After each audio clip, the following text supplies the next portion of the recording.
Hello all, welcome to Explorik. मी प्रतीक बोरेकर. हा माझा पहिलाच ब्लॉग आहे. बेसिकली हा एक ट्रॅव्हल ब्लॉग असणार आहे. सो मी माझ्या फॅमिलीबरोबर केरळला निघालो आहे. सो ऑन द रूट आमचा पहिला स्टॉप हा गोकर्ण असणार आहे. आता रात्रीचे 2:30 वाजता आहेत आणि आम्ही पुण्यावरनं केरळ असा एक 12 दिवसांचा दौरा करणार आहे. ही कंप्लीट जर्नी ही खूप धमाल मस्ती आणि जॉयफुल राहील. तो या जर्नीमध्ये वेगवेगळे ठिकाणं आम्ही एक्सप्लोअर करणार आहेत. तो या केरळमध्ये काय काय आहेत, काय काय बघण्यासारखी ठिकाणं आहेत, ही सगळी आम्ही एक्सप्लोअर करू. सो या जर्नीबरोबर तुम्ही आमच्याबरोबर स्टे ट्यून्ड राहा. So let start. आता 3 वाजतात जवळजवळ. सो ऋषित पण उठलाय. आमची चांगली एक झोप झालेली आहे आणि आता आम्ही आमच्या जर्नीला स्टार्ट करतोय. आम्ही टोटल ऋषितला धरून 6 जण आहेत. So let's explore. Ganpati Bappa Morya. 6:15 वाजले आता. जस्ट आम्ही कराड क्रॉस केलाय आणि आता जस्ट चहा पिलाय.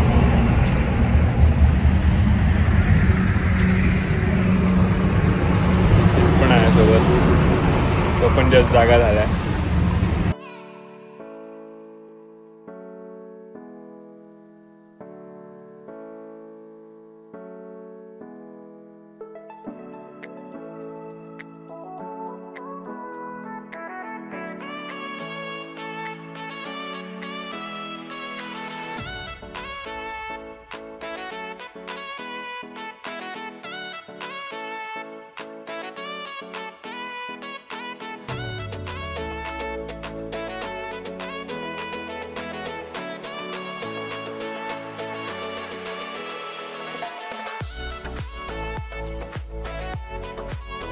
सो आता दुपारचा 1 वाजला आहे आणि आम्ही आता हलियाल या गावाजवळ पोचलोय.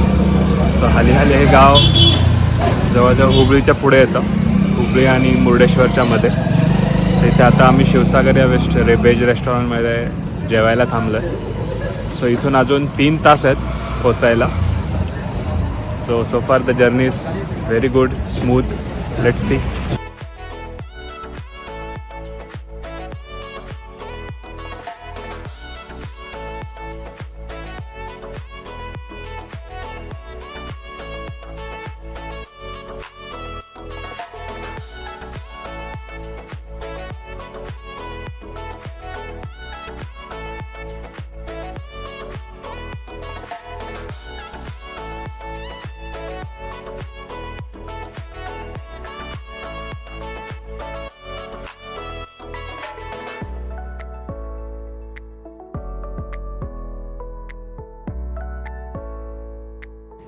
सो आता 5 वाजलेत आणि आम्ही जस्ट आता गोकर्णला पोचलो आहे.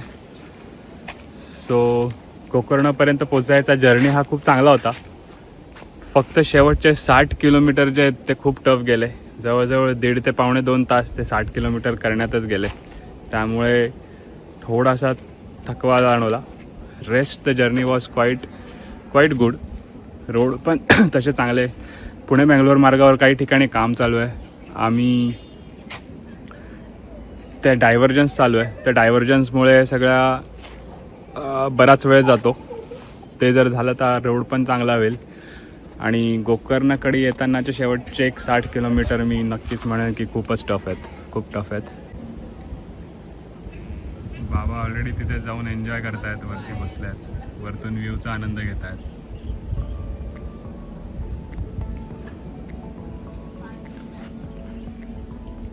इथे पायवाट आहे, इथे गाडी पार्क केली आहे आणि असा काहीसा एंट्रन्स आहे विलाचा.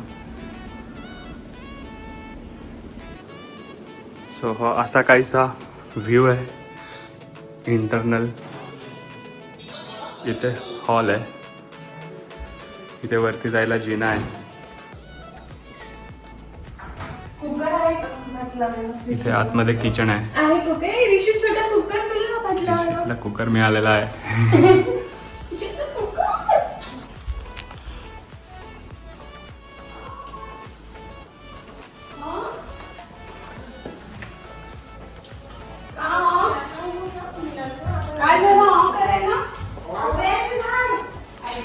आईला आवडायचं झालं दिसलं.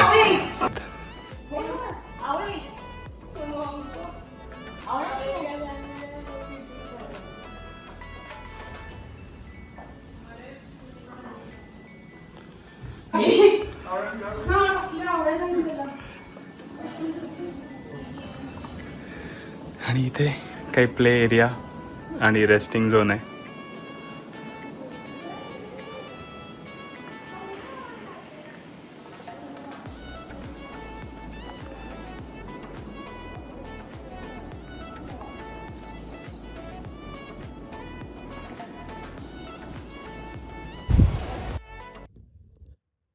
फायनली पुणे ते गोकर्णाचा तो लॉंग ड्राईव्ह संपून थोडं फ्रेश झालो आणि आता आम्ही निघालो आहोत एक हिडन जेम शोधायला. आमच्या विलापासून बीच फक्त आणि फक्त 2 मिनिटाच्या वॉकिंग डिस्टन्सवर आहे.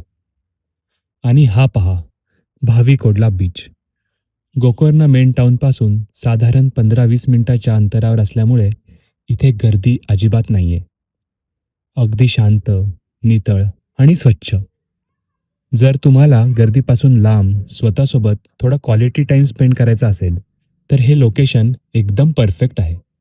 अरे, हा वेग तर बघा. बीचवर पाऊल ठेवताच आमच्या रिसीटची बॅटरी फुल चार्ज झाली आहे. जो मुलगा प्रवासात थकला होता तो आता बीचची हवा लागतात सैरभैर पळायला लागलाय. त्याला ना भीती आहे समुद्राची ना चिंता पडण्याची. त्याचा तो उत्साह बघून आम्ही आमचा सगळा प्रवासाचा क्षीण विसरून गेलो. पण खरी मजा तर पुढे आहे. ऋषितचे बेस्ट फ्रेंड कोण असतील तर ते त्याचे आजोबा. त्याला खरी मजा त्याच्या आजोबांबरोबरच येते. आजोबासुद्धा सगळे एज फॅक्टर विसरून त्याच्या बरोबरीने लहान मूल होऊन धिंगाणा घालत होते. या आजोबा नातवाची केमिस्ट्री बघून खरंच मन भरून आलं. आजोबा नातवाचा खेळ, हे शांत वातावरण आणि हा सनसेट, यापेक्षा सुंदर एंडिंग डे 1ची असूच शकत नाही. आम्ही सर्वांनी आज खूप एन्जॉय केला आणि आता आम्ही परत चाललो आहोत रिचार्ज होऊन आमच्या विलाकडे. उद्या गोकर्णमध्ये अजून काय काय एक्सप्लोअर करणार आहोत हे पाहूयात पुढच्या व्लॉगमध्ये. तोपर्यंत बाय बाय.